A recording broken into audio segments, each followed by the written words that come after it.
Hollywood names don't come much more iconic and instantly recognizable than Steven Spielberg, the guy who basically invented the concept of the modern blockbuster, whose filmography reads like a whistle-stop tour of everything that cinema can and should be, who instantly evokes feelings of wonder and magic and boundless possibilities. Damn man, I practically grew up on Steven Spielberg movies, from Jaws to Indiana Jones, E.T. to The Goonies, Jurassic Park to Saving Private Ryan. But for all things, there is a season, and no matter how high you rise up, eventually time and tide are gonna bring you down. Which brings me neatly along to Disclosure Day, a movie that seems to have garnered about as much hype and anticipation as the fucking Mandalorian movie, released into an apathetic marketplace that's still dominated by a pair of low-budget horror movies made by YouTubers. And honestly, now that I've experienced it for myself, I can see why nobody's excited for this tedious, meandering, unfocused, pretentious piece of shit that feels like a holdover from a different generation,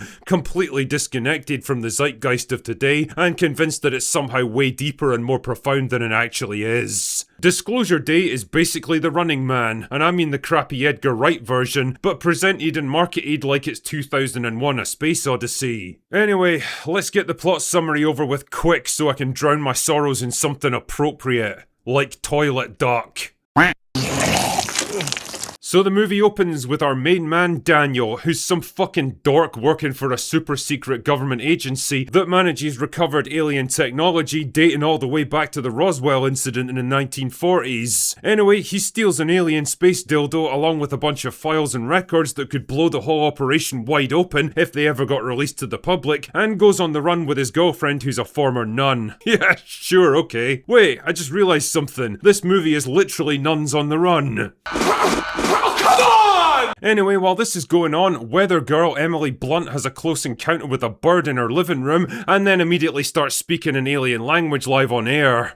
Clearly something's up with this girl. So the story basically revolves around these two complete strangers who share a unique bond, who find themselves drawn to each other for unknown reasons, while Colin Firth uses another one of the alien space dildos to psychically track their movements so he can capture them. Oh yeah, the space dildos allow you to tap into other people's brains so you can see what they see and even force them to act against their will, something that Nun Lady becomes aware of pretty quickly when he does it to her, but instead of realising that she's a walking liability and cutting her loose, Daniel just goes, "Nah, it'll be fine," and then acts surprised when Black Ops teams in SUVs keep crashing his party. Not that it matters much though, because their level of competence makes the Russian army look like the Adeptus Astartes, and even a computer nerd like Daniel, who's never done anything more strenuous than climb a flight of stairs in his entire life, is easily able to give them the slip. Why? Fuck you, that's why. Anyway, so eventually the two of them hook up and travel to a local TV station in Kansas to broadcast all the secret government information, but then Colin Firth shows up and shuts the whole thing down just as they're about to go live. But that's okay because Emily Blunt uses the alien space dildo to power everything back up again, because I guess computers and satellite uplinks can run on hopes and dreams or something. Then Colin Firth just kinda goes, "Well, I'm all out of ideas," and has a nice sit down while she releases everything to the entire world.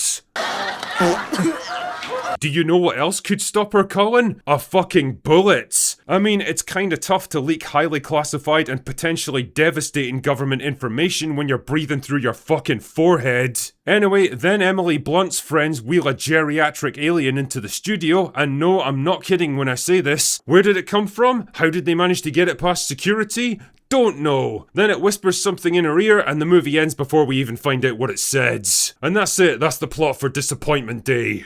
I hate this!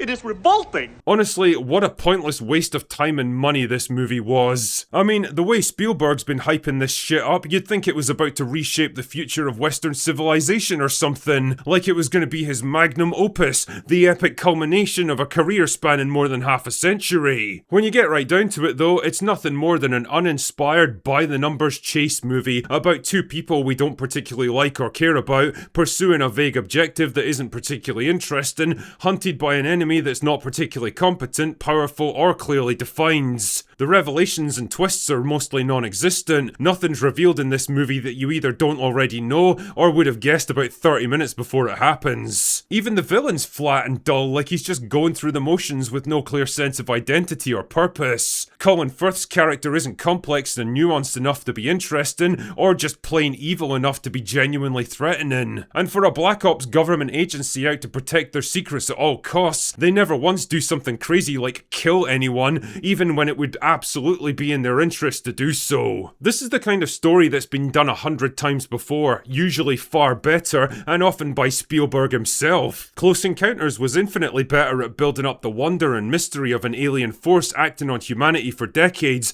all building up to that epic first contact scene. E.T. better captured the human drama and universality of friendship, loyalty, and loss, all wrapped up around a likeable group of children that transcends culture and even species. Shit man, even War of the Worlds delivered a better story about massive world-changing events that would reshape humanity. Disclosure Day bills itself as a movie of big ideas, but ultimately it feels small, both intellectually and creatively. And worst of all, it's a movie that feels weirdly dated and irrelevant now, despite a few clunky references to AI and current day conflict zones. Obsession has dominated the box office partly because it tapped into a lot of current day anxieties about modern dating, relationships, isolation, and unrealistic expectations. It hit a cultural nail right on the head, which is why it created such an insane grassroots movement supporting it. Disclosure Day, on the other hand, feels like it's trying to grapple with the angst and fascinations of 30 years ago, when shows like The X-Files were all the rage. Nowadays, I feel like if they actually came out and admitted that aliens exist, most people are so wrapped up in their own problems and petty squabbles that they wouldn't even give a shit. And that's exactly the way I felt when I shut down my computer.